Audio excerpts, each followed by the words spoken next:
Léa Moscona. Excellente matinée à l'écoute de Radio J et c'est l'heure de la signature du vendredi.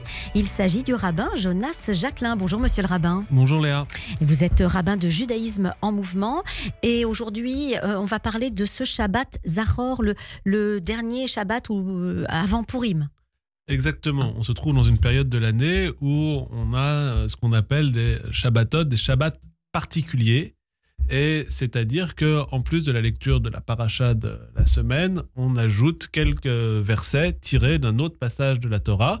Et c'est le cas notamment cette semaine avec, comme vous disiez, Shabbat Zachor, le Shabbat du souvenir. Oui. Zachor, c'est l'injonction qui nous dit « souviens-toi » et auquel on va ajouter quelques versets tirés du livre de Devarim, le livre du Deutéronome, dans la paracha Ki Tetsé, et qui rappellent l'attaque dont les enfants d'Israël ont été la victime au moment où ils sortaient d'Égypte et que sur la route, sur leur chemin, les Amalékites les ont attaqués. Pourquoi faut-il se souvenir ? Eh ben justement, parce qu'on lit ce passage chaque année, le Shabbat qui précède la fête de Pourim. Et Pourim, on le sait, c'est la célébration de notre libération physique au moment où Aman, un descendant d'Amalek par ailleurs, avait cherché à anéantir le peuple d'Israël. Et donc, ce qu'on cherche à comprendre ici, c'est le fait qu'il y a une constante. C'est pas juste Aman à un moment précis, dans un lieu précis, qui a cherché à s'en prendre aux Juifs, mais c'est quelque chose de plus global, qui s'inscrit dans une tradition pour laquelle on trouve une répétition, et on a ce moment fondateur qui est lu dans les versets de Zachor avec deux idées. Zachor, souviens-toi, Al Tishkar, n'oublie pas. Et donc, on nous dit, il faut se souvenir, ne pas oublier. C'est deux choses différentes et c'est quelque chose qui doit être présent à tout moment. Dans les moments de prospérité comme dans les moments de détresse. Dans les moments où on a confiance et on pourrait se dire qu'on est à l'abri du danger, comme dans les moments où le danger est là et point à notre porte. Et ça nous invite à bien analyser, à bien étudier ce passage à plusieurs titres. Le premier, c'est l'idée d'une filiation qui va exister entre Amalek et Aman. Puisqu'on le sait, Amalek a un descendant qui s'appelle Agag, dont on lit l'histoire dans la Haftara tirée du livre de Samuel d'ailleurs cette semaine. Et ce Agag va lui-même avoir un descendant, à savoir Aman. Et donc, on a ce fil de la haine du peuple d'Israël qui existe et qui trouve son incarnation dans quelque chose d'absolument gratuit. C'est-à-dire qu'au moment où les enfants d'Israël sont attaqués dans le désert, ils ne représentent rien. C'est-à-dire, ils n'ont pas de pays, ils n'ont pas de richesse, ils n'ont pas d'armée.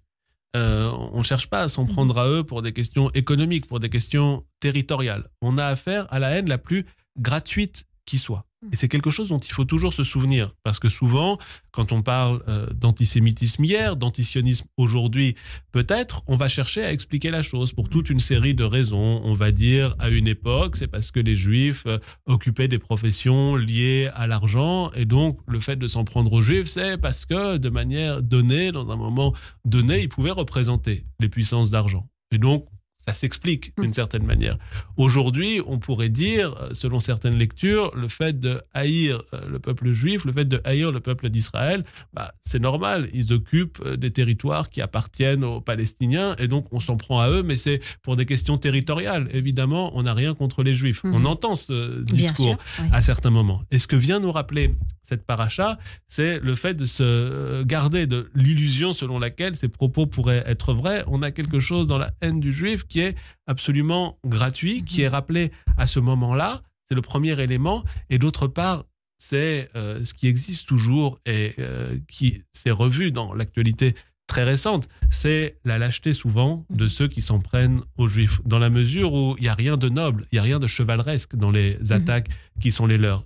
Qu'est-ce qu'on nous raconte au sujet d'Amalek ? Il ne va pas s'en prendre à ceux qui marchent en tête dans le désert. Il ne va pas s'en prendre à ceux qui sont forts, à ceux qui auraient les moyens de se défendre. Il va s'attaquer aux traînards, à ceux qui sont âgés, à ceux qui sont trop jeunes pour pouvoir marcher avec plus de vitesse. Donc il va s'en prendre à ceux qui sont les plus fragiles, à ceux qu'on peut attaquer alors qu'ils se trouvent sans défense. Donc il y a la lâcheté, le mépris qu'on peut avoir pour ce type d'attaque et qui évidemment s'est retrouvé quand on pense au 7 octobre où c'est des populations sans défense qui ont été attaquées. C'est pas des militaires, c'est pas des tanks, c'est pas des gens armés, mais c'est au contraire des gens qui dansaient, des gens qui ont été tirés de leur lit.